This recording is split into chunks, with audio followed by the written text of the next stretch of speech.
Hello guys, compound interest का next question. 6% पर annual की ब्याज दर पर 3 साल के लिए एक धनराशि पर साधारण ब्याज 6,750 है। समान अवधि के लिए समान दर पर एक ही राशि पर चक्रवृद्धि ब्याज क्या अर्जित होगा जो वार्षिक रूप से निकटतम है। मतलब बोल रखा है हमारे पास में 6% पर एनुअल से 3 साल के लिए ब्याज लगता है और साधारण ब्याज हमारे पास में 6,750 हो जाता है। तो यहाँ से हम प्रिंसिपल निकाल लेंगे और उसी प्रिंसिपल पर चक्रवृद्धि ब्याज कितना होगा उसी दर से उसी टाइम के अंदर ये बताना है हमारे पास। ठीक है, तो इसके अंदर हमारे पास में दे रखा है, तो यहाँ पे हमारे पास में सिंपल इंटरेस्ट दे रखा है 6,750 और इसकी वैल्यू कितने 6% की दर से लगता है 3 साल के लिए। तो यहाँ पे हमारे पास में 100 की वैल्यू आ जाएगी, मतलब प्रिंसिपल की वैल्यू आ जाएगी। तो ये कट के हमारे पास में आ जाएगा 375 से हो जाएगा, फिर 375 हो जाएगा, मल्टीप्लाई बाय 100 करेंगे तो ये आ जाएगा हमारे पास में 37,500 हमारे पास में प्रिंसिपल हो गए। अब इस पर यही दर से मतलब 6% की दर से 3 साल के लिए चक्रवृद्धि ब्याज बताना है। 6% मतलब कि 3/50 मतलब 50 से हो जाती है 53, तो 3 साल के लिए निकालना है। तो यहाँ पे हम 6 का क्यूब करेंगे, अगर 53 का क्यूब करेंगे तो हमारे पास में अमाउंट बहुत बड़ा चला जाएगा। तो इसलिए हम यहाँ पे एक और हमारे पास में गोल्डन रेशियो होता है वहाँ से सोल्व कर लेते हैं। 3 साल के लिए दे रखा है तो ये होगा 3:1 का रेशियो होगा। ठीक है, तो इसके लिए हमारे पास में प्रिंसिपल कितना है 37,500 और अमाउंट कितनी लग रही है मतलब रेट कितना लग रहा है 3/50। तो इसका 3/50 करेंगे तो ये हमारे पास में आ जाएगा 2250 और फिर इस अमाउंट का 3/50 करेंगे तो ये हमारे पास में हो जाएगा 135 और फिर इसका 3/50 करेंगे तो ये हो जाएगा 8.1। तो हमें चक्रवृद्धि ब्याज बताना है तो इसकी मल्टीप्लाई बाई इससे कर देंगे, इसकी मल्टीप्लाई बाई इससे कर देंगे और इस एक की इससे कर देंगे और फिर इनको ऐड कर देंगे तो हमारे पास में डायरेक्ट जो भी आएगा वो CI आएगा। तो इनकी मल्टीप्लाई करेंगे तो ये हमारे पास में आ जाएगा 6,750 और इसकी करेंगे तो ये हमारे पास में आ जाएगा, इसकी मल्टीप्लाई करेंगे तो ये आ जाएगा 405 और ये 8.1 इसके अंदर ऐड हो जाएगा। तो ये हमारे पास में आएगा 7,163.1 हमारा राइट आंसर हो जाएगा। अगला क्वेश्चन नंबर 28। कोई एक धनराशि 6% वार्षिक चक्रवृद्धि ब्याज दर पर 2 वर्ष में 2,80,900 हो जाती है तो धनराशि ज्ञात कीजिए। तो हमें धनराशि बतानी है। अगर कोई हमारे पास में धनराशि दे रखी है वो 6% की चक्रवृद्धि ब्याज दर से लगती है और 2 साल तक लगती है तो वो 2,80,900 हो जाती है। तो ये हमारे पास में क्या दे रखा है अमाउंट दे रखा है तो हमें प्रिंसिपल बताना है। तो ये हमारे पास अमाउंट की वैल्यू है तो 6% की दर से 2 वर्ष तक लगती है वो, मतलब 50 से होती है 53 और 50 से होती है 53 2 वर्ष के लिए तो स्क्वायर कर देंगे और हमारे पास में दे रखी है 2,80,900 की वैल्यू हमारे पास में क्या आ जाएगी, ये आएगा हमारे पास प्रिंसिपल, ये आएगा अमाउंट। अगर हमारे पास में CI पूछ रखा तो इनका डिफरेंस लेते हैं, लेकिन हमारे पास में प्रिंसिपल पूछ रखा है तो अमाउंट कितना होगा 53 मल्टीप्लाई बाय 53, यहाँ पे आ जाएगा 50 मल्टीप्लाई बाय 50। तो यहाँ पे हमारे पास में 4 जीरो आएगी 1 2 3 4 और देखो ये 4 जीरो कटेगी नहीं, किसी भी ऑप्शन के अंदर 4 से कम जीरो है ही नहीं, तो 4 जीरो हर एक ऑप्शन के अंदर है। अब जो भी हमारे पास में जो भी नंबर होगा वो 25 से डिविजिबल होगा 4 डिजिट के बाद में, तो 25 से ये भी डिविजिबल है, ये नहीं है और ये भी नहीं है। ठीक है, तो इन दोनों ऑप्शनों में से होगा और इसके बाद में जो भी हमारे पास में ऑप्शन होगा उसके अंदर यूनिट डिजिट देख लेते हैं। 4 जीरो लगने के बाद में 5 5 25, 5 मल्टीप्लाई बाय 9 करेंगे तो 5 आएगा 4 डिजिट के बाद में, मतलब ये 53 से पूरा कटने के बाद में 4 डिजिट के बाद में 5 आएगा। तो ऑप्शन नंबर बी हो जाएगा हमारा राइट आंसर। Question number 29।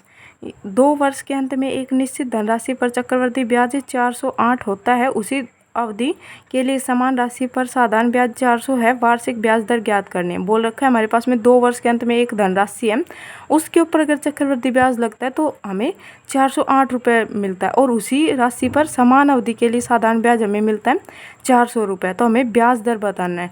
देखो जो SI होता है वो हर एक साल इक्वल होता है, मतलब हर साल सेम लगता है। अब 400 यहाँ पे लगा है और 2 साल के लिए लगा है, तो 2 साल के लिए लगा है तो जितना भी प्रिंसिपल होगा वो 2 इक्वल पार्टों में बटा होगा। 400 लगा है तो ये 200 पहले साल में लगा होगा, 200 दूसरे साल में लगा होगा। और ये 2 साल का CI दे रखा है हमारे पास में 408 रुपये। तो 400 तो ये हो चुका है, इसके ऊपर लगेगा 8 रुपये। तो यहाँ से हमें रेट निकालना है। अब 8 रुपये लगा है किसके ऊपर, 200 के ऊपर। तो यहाँ से हम रेट निकाल देंगे मल्टीप्लाई बाय 100, तो ये आ जाएगा हमारे पास में 4%। अगर प्रिंसिपल पूछ रखा होता तो यहाँ से प्रिंसिपल भी निकाल देते हैं। यहाँ पे जो ये 200 वैल्यू आएगी ये किसकी वैल्यू आएगी, 104 की। 104 अपॉन 200 बटे 104 कर देंगे मल्टीप्लाई बाय 100, तो हमारे पास में प्रिंसिपल आ जाएगा। लेकिन हमसे रेट पूछ रखा है तो बी ऑप्शन हमारा राइट हो जाएगा। क्वेश्चन नंबर 30, यदि ब्याज की गणना 5 मासिक चक्रवृद्धि ब्याज आधार पर होती है तो प्रतिवर्ष 15% की दर से 8,192 की राशि पर 1/4 वर्ष में प्राप्त चक्रवृद्धि ब्याज बताना क्या होगा। अगर जो चक्रवृद्धि ब्याज है वो 5 मासिक आधार पर होता है, मतलब कि हमें जो भी हमारे पास में टाइम दे रखा है उसके अंदर 5 इंटरवल्स के अंदर हमें देना होगा, मतलब कि 12/5 हो जाएगा। और रेट हमारे पास में दे रखा है 15%, तो ये हो जाएगा हमारे पास में रेट। तो रेट करेंगे तो 5/12 हो जाएगा, मल्टीप्लाई बाय 15 करेंगे तो 5% की दर से लगेगा हमारे पास में रेट। टाइम हमारे पास में कितना दे रखा है, 5 मासिक आधार पर चक्रवृद्धि होता है, मतलब 12, अगर हमारे पास में 12 मंथ दे रखा है तो उसमें हमें 5 बार देना होगा। और इसके अकॉर्डिंग हमें दे रखी है 5 साल, तो ये हमारे पास में आ जाएगा 5 साल नहीं, 1/4, तो ये आ जाएगा 5/4, तो ये कट जाएगा। तो ये आ जाएगा हमारे पास में टाइम आ जाएगा 3 ईयर। और रेट हमें निकालना है तो 5/12 को मल्टीप्लाई कर देंगे 15 से, तो ये आ जाएगा 3 चौक 12, 3 5 15, मतलब 25/4। तो अगर ये हमारे पास में फ्रैक्शन, ये हमारे पास में परसेंटेज में है तो इसे फ्रैक्शन के अंदर कन्वर्ट कर लेंगे अपॉन 100।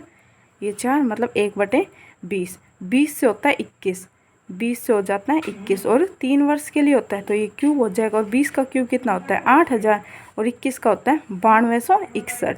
तो ये हमारे पास में दे रखा है 9261। ये हमारे पास में 5% की दर से, यहाँ पे देखो थोड़ी गलती हो गई, ये 5/4 आ रहा था, ये गलती से हमने 1/5 ले लिया, मतलब कि ये यहाँ पे आएगा हमारे पास में 25/4 आ जाएगा। और इसे फ्रैक्शन के अंदर कन्वर्ट करेंगे तो ये अपॉन 100 हो जाएगा, तो 1/16, मतलब कि 16 से होगा ये हमारे पास 17 होगा। और टाइम हमारे पास में 3 साल दे रखी है, तो इसका क्यूब करेंगे और इसका क्यूब करेंगे, और इन दोनों का CI दे रखा हमारे क्वेश्चन के अंदर 8100, तो ये हमारे पास मिल जाएगा 8192। और इनके क्यूब का बीच का डिफरेंस हमारे पास में आएगा 4096। हमें निकालना है इसका, हमें निकालना ये, मतलब 16 का क्यूब कितना, 4096, और इसका हो जाएगा 4913। तो इन दोनों के बीच का डिफरेंस कितना आएगा, 4096 और 4913 के बीच में आएगा 817 का। तो ये 1 2 से चला जाएगा, मतलब 1634 कुछ ऐसा आएगा, 1634। C ऑप्शन हमारा राइट आंसर होगा। क्वेश्चन नंबर 31, यदि 7000 की राशि पर 10% वार्षिक चक्रवृद्धि ब्याज दर पर एक निश्चित राशि 9075 हो जाती है, उसी दर से उसी राशि पर उसी अवधि से प्राप्त साधारण ब्याज बताने की कितना होगा। हमारे पास ये दे रखा है 7500 रुपये से कितनी हो जाती हैं, 9,975 हो जाती हैं। और इसके बीच में 10% का ब्याज दर है, तो ये कट जाएगा, ये 25 से कट जाएगा, 25 या 75 0 0, और ये 25 एक कम 25 या 75 6 25 6 150, 25 या 75। अब ये 3 से कट रहा है 100 और ये 121, तो ये आ जाएगा 10 का हमारे पास में स्क्वायर, और ये आ जाएगा 11 का स्क्वायर। तो हमारे पास में टाइम आया कितने साल का, 2 साल का आया है। तो हमारे पास में इस 7500 पे बताना है हमें, 7500 इज़ द वैल्यू ऑफ 100% की। तो आप मल्टीप्लाई बाई करेंगे 2 से 2 साल के लिए, और रेट के लिए हमें दे रखा है हमारे पास में 10%, तो यह जगह 75 तो 150 और मल्टीप्लाई बाई 10 1500 हमारा राइट आंसर। क्वेश्चन नंबर 32, यदि वार्षिक रूप से चक्रवृद्धि ब्याज दर पर कोई निश्चित राशि 2 वर्ष में 2,91,600 से 600 और 3 वर्ष में 3,14,928 हो जाती है तो 40,000 की राशि से समान ब्याज दर पर 2 वर्ष में प्राप्त साधारण ब्याज ज्ञात करना कि क्या होगा।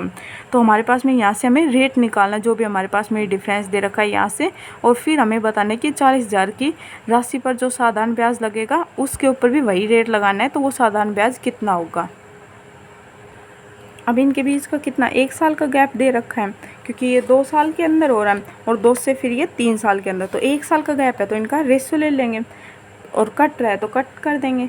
तो ये हमारे पास में कट जाएगा 2,91,600, पहले 2 से कट जाएगा और ये भी 2 से कट जाएगा 3,14,928, तो ये कट के हमारे पास में आ जाएगा 18,225 और ये आ जाएगा हमारे पास में 19,683। अब इन दोनों के बीच का डिफरेंस लेंगे, ठीक है। तो इन दोनों के बीच का डिफरेंस हमारे पास में हो जाएगा 14,258 और 14,258 ये कहाँ से बढ़ा है, ये 18,225 से बढ़ा है।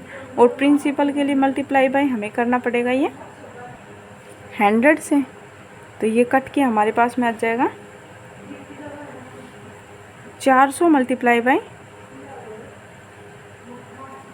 400 आ जाएगा, 400 मल्टीप्लाई बाय, अब हमारे पास में जो भी आया है प्रिंसिपल मतलब 4,000 दे रखा है ना, 40,000 दे रखा है। और रेट यहाँ से हमारे पास में निकल के आ गया 8%, और टाइम हमारे पास में दे रखा है 8% निकल के आ गया यहाँ से, ओवरऑल 8% निकल के आएगा। और ये 8% मल्टीप्लाई बाय 2, यहाँ से हमें CI बताना है, तो 8 चौक 32, 32 दूनी 64, तो 6400 हमारा राइट आंसर हो जाएगा। क्वेश्चन नंबर 33, यदि 15% वार्षिक साधारण ब्याज दर पर एक निश्चित राशि 2 वर्ष के बाद में 13,650 हो जाती है, समान अर्धवार्षिक चक्रवृद्धि ब्याज दर पर वही राशि 1 वर्ष बाद कितनी हो जाएगी, निकटतम 1 रुपये तक, मतलब अप्रोक्स में बताना है। हमारे पास में 15% की वार्षिक साधारण ब्याज पर कोई राशि है वो 2 वर्ष के अंदर इतनी हो जाती है 13,650, ठीक है। तो समान अर्धवार्षिक रूप से जो भी हमारे पास में यहाँ से अर्धवार्षिक रूप अमाउंट निकल के आएंगे, तो उस पर चक्रवृद्धि ब्याज बताना है कि 1 साल के अंदर कितना होगा। अर्धवार्षिक रूप से मतलब कि साल के अंदर हमें 2 बार देना होता है वो अमाउंट, मतलब रेट पे। तो ये 13,650 हमारे पास में क्या दे रखा है, SI दे रखा है, और SI पर रेट कितना लग रहा है 15% और टाइम के लिए 2 साल के लिए, और यहाँ से हमें प्रिंसिपल निकालना है तो मल्टीप्लाई बाय 100 कर देंगे। तो ये हमारे पास में प्रिंसिपल निकल के आ जाएगा 10,500 हमारे पास में प्रिंसिपल आ गए। अब इसी प्रिंसिपल पर लगता है हमारे पास में CI, और अर्धवार्षिक रूप से मतलब जो हमारे पास में रेट था तो 15% था, उसका क्या हो जाएगा, हाफ हो जाएगा, मतलब 15/2 हो जाएगा। इसे फ्रैक्शन के अंदर कन्वर्ट करेंगे तो ये आ जाएगा 3/20, मतलब 3/40 आ जाएगा, 40 से 43, 40 से 43 ऐसे बढ़ेगा। और टाइम कितना दे रखा है 1 साल, लेकिन अर्धवार्षिक रूप से है तो ये क्या हो जाएगा 2 साल के अंदर कन्वर्ट हो जाएगा। तो ये होगा 40 से 43, मतलब 40 का स्क्वायर और 43 का स्क्वायर आ जाएगा। तो हमें प्रिंसिपल निकालना है कितनी अमाउंट पर, 10,500 is the value of principal, 40 multiply by 40, यहाँ पे हमें अमाउंट बतानी है तो 43 मल्टीप्लाई बाई 43 करेंगे, 0 से 0 कैंसिल हो जाएगा। यहाँ पर हमारे पास में आएगा 4 चौक 16, तो इसे कट करेंगे तो ये हमारे पास में आ जाएगा 6.5 आ जाएगा।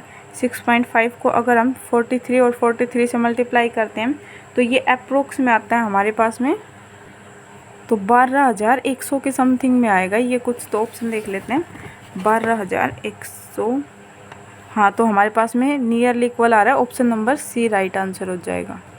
नेक्स्ट क्वेश्चन 34, ए बी से यदि 1,60,000 रुपये की राशि 10% वार्षिक साधारण ब्याज की दर से उधार लेता है और उसी समय वह यह राशि सी को चक्रवृद्धि ब्याज की समान दर पर 2 वर्ष के लिए उधार देता है।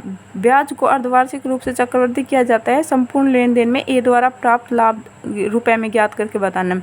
मतलब कि ए नाम का कोई व्यक्ति है, उसने 20 से रुपये लिए, 1,60,000 रुपये लिए, ठीक है, और 10% साधारण ब्याज पर उसने खुद उधार लिए हैं और उसी टाइम उसने ये जितनी भी अमाउंट लिए ना 1,60,000 वो सिक को दे दी और 2 वर्ष के लिए ही दी है। लेकिन उसने ब्याज साधारण ब्याज की बजाय उसने चक्रवृद्धि ब्याज से उसे उधार दिया है। तो हमें बताना है कि ए को कितने प्रतिशत का मतलब कितने रुपए का लाभ हुआ है। तो साधारण ब्याज तो हर वर्ष इक्वल लगेगा, तो 10-10 की प्रतिशत से 2 वर्ष के लिए कितना हो जाएगा 20% लगेगा CI। मतलब उसे देना तो कितना है 20% और उसने लिया कितना है सी से CI की रेट पर और अर्धवार्षिक रूप से है तो ये कितना लगेगा 10% ब्याज से दिया था तो अर्धवार्षिक रूप से ये 5% और टाइम कितना हो जाएगा 4 ईयर के लिए। तो 5-5 साल के लिए अर्धवार्षिक लगाएंगे तो ये आ जाएगा 21.55। मतलब ये इसने दिया तो 20% और उससे लिया कितना 21.55 रुपये लिए हैं, ठीक है। तो इसे परसेंटेज में प्रॉफिट कितने का होगा, इसमें से इसको माइनस करेंगे तो 1.55 रुपये का परसेंटेज में हुआ है। तो हमारे पास में जो परसेंटेज 1.55 का है तो रुपए में भी उसे इतने का ही प्रॉफिट होगा। तो 1,60,000 का हमें 1.5% निकालना है अप्रोक्स में, ठीक है। तो ये हमारे पास में आ जाएगा 155, ठीक है, पर 2 0 से 2 0 कट कैंसिल हो जाएगी। तो जो भी हमारे पास में आएगा आंसर वो 0 आएगी, 6 5 30 0 आएगी 1 और उसके साथ साथ वो 4 का मल्टीपल होगा। तो 0 दोनों में है और ये भी 4 का मल्टीपल है तो इसे कर ही लेते हैं। 16 मल्टीप्लाई बाय अगर 15 करेंगे तो ये हमारे पास में आएगा, तो ये 240 आएगा और 5 और हैं तो अगर हम 150 मान लेते हैं तो ये आएगा 2400 के समथिंग और 0 इन दोनों पे ही आ रही है तो 4200 नहीं जाएगा, 2840 ही हमारा राइट आंसर हो जाएगा। क्वेश्चन नंबर 35, किसी व्यक्ति ने कोई निश्चित धनराशि उधार ली और पहले वर्ष के अंत में 4000 और दूसरे वर्ष के अंत में 7700 का भुगतान करके उसे चुकाने के लिए तैयार हुआ। यदि वार्षिक रूप से चक्रवृद्धि होने वाली ब्याज दर 10% वार्षिक है तो उधार ली गई राशि बताना है। मतलब एक व्यक्ति ने ऋण लिया है और पहले वर्ष के अंत में वो 4000 चुकाएगा और दूसरे वर्ष के अंत में वो 7700 रुपये चुकाएगा। तो ऐसा करने से उसका जो भी उसने ऋण लिया है वो पूरा क्लियर हो जाएगा। तो हमें बताना है कि उसने उधार कितनी राशि ली थी। तो हमारे पास में ये दे रखा है 10% की ब्याज दर, तो ये आ जाएगा हमारे पास में। उसने पहले वर्ष मतलब मान लेते हैं 10 रुपये लिए और उसे चुकाने कितने 11 और दूसरे वर्ष मतलब 10% ही रहेगा, 10 से उसे चुकाने कितने 11। तो दूसरे वर्ष के अंत में उसने चुकाए कितने हैं 7700 रुपये चुकाए हैं और चुकाने कितने थे हमारे अकॉर्डिंग 11। तो 11 की वैल्यू कितनी हो गई 7700 आ गई, मतलब मल्टीपल ऑफ 70 का मल्टीपल। तो हमारे पास में मतलब चुकाना कितना था, जो अमाउंट थी वो कितनी थी, किस पर ये 11 हुआ था तो वो आ जाएगा इसका मल्टीपल ऑफ 70। तो 70 से इसे मल्टीप्लाई करेंगे तो मतलब 700 से मल्टीप्लाई करेंगे तो ये आ जाएगा हमारे पास में। तो इसका भी 700 से मल्टीप्लाई करेंगे तो ये आ जाएगा हमारे पास में 7000। तो 7000 अमाउंट थी। अब 7000 अमाउंट उसके पास में कब उसने चुकाई, जब उसने पहले साल 4000 रुपये इसमें से दे दिए। 4000 रुपये अगर वो नहीं देता तो उसे यहाँ पे कितने रुपए चुकाने होते हैं 4000 इसके अंदर ऐड कर देंगे तो मतलब कि उसे 11000 रुपये चुकाने थे यहाँ पे। अगर वो यहाँ पे 11000 रुपये दे देता तो उसका ब्याज यहीं पे ख़त्म हो जाता, लेकिन उसने दिए कितने 4000, तभी तो उसने अगले ये 4000 से ये हमारे पास 7000 बच गए और आगे चल के ये हमारे पास में 7700 हो गए, ब्याज लग गए। तो अब उसे 11000 देने हैं तो मल्टीप्लाई बाई 1000 है इसका, तो ये प्रिंसिपल कितना आएगा मल्टीप्लाई बाई 1000 तो ये आ जाएगा हमारे पास में 10,000 राइट आंसर। मतलब उसने 10,000 रुपये दिए थे तो उसने कितना ब्याज देना था एक साल के अंदर, उसे 11,000 देना था, लेकिन 11,000 उसने नहीं दिए, उसने दिए 4,000 तो उसके बचे कितने 7,000। अब 7,000 उसके ऊपर ब्याज लगा एक साल के लिए तो वो कितने हो गए 7700। तो हमें प्रिंसिपल बताना था तो ये आ गया हमारे पास में 10,000 राइट आंसर। ये रिवर्स क्वेश्चन था तो ऐसे भी ये हो जाएगा, ठीक है। क्वेश्चन नंबर 36, 8,000 की राशि 10% वार्षिक दर से 2/5 वर्ष में प्राप्त साधारण ब्याज और चक्रवृद्धि ब्याज के बीच का अंतर बताना है। 8,000 की राशि पर यदि 10% की दर से ही हमारे पास में CI लगता है और 10% की दर से ही चक्रवृद्धि ब्याज लगता है, SI लगता है, तो उसके लिए हमें बताना है कि कितना हमारे पास में हमें ब्याज देना होगा। अंतर बताना है कितने रुपए का आएगा। तो 10% की दर से हमारे पास में 2 साल तक SI लगेगा तो 20%, और 2/5 और उसके अंदर लगेगा, मल्टीप्लाई बाय 10 मतलब कि 2, मतलब कि ये हो जाएगा 4% और ऐड, मतलब 24% हमें CI देना है। CI हमें 24% देना, और SI हमें 24% देना है, और CI कितना देना है, 10 का सक्सेसिव कितना होता है 21 आ जाएगा। और इसके बाद में कितना बचा, 2/5 बचा, उस पर भी 10% की दर से लगेगा तो 2 मतलब 4% और लगेगा। तो हमारे पास में यहाँ पे CI का फॉर्मूला लग जाएगा 25/100। तो आ जाएगा 25 प्लस में 1/4, ये 25 चौक 84 आएगा, जमा नहीं 25 चौक 84, तो 0.84।